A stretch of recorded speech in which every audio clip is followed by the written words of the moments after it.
মালয়েশিয়ার শ্রমবাজারে অরাজকতা সৃষ্টিকারীদের বিরুদ্ধে আইনানুগ ব্যবস্থা নেওয়া হবে, বিকালে সংসদে জানিয়েছেন প্রধানমন্ত্রী শেখ হাসিনা। আজ শুরু হওয়া সংসদের বাজেট অধিবেশনে এক প্রশ্নের জবাবে এমন মন্তব্য করেন প্রধানমন্ত্রী। আরেক প্রশ্নের জবাবে প্রধানমন্ত্রী বলেন, কমিউনিটি ক্লিনিক বর্তমান সরকারের সাফল্যের এক উজ্জ্বল দৃষ্টান্ত।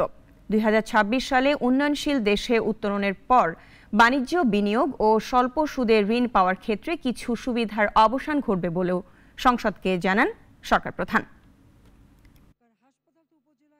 সোজাসুজি যেটা নিয়ম, সেই নিয়ম মেনে যদি চলে তাহলে কিন্তু এই বিপদগুলির সৃষ্টি হয় না।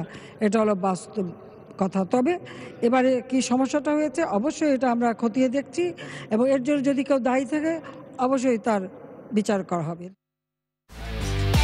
একমাত্র ওয়ালটন এসি দিচ্ছে 1 বছরের রিপ্লেসমেন্ট গ্যারান্টি এবং কম্প্রেসারের 10 বছরের গ্যারান্টি।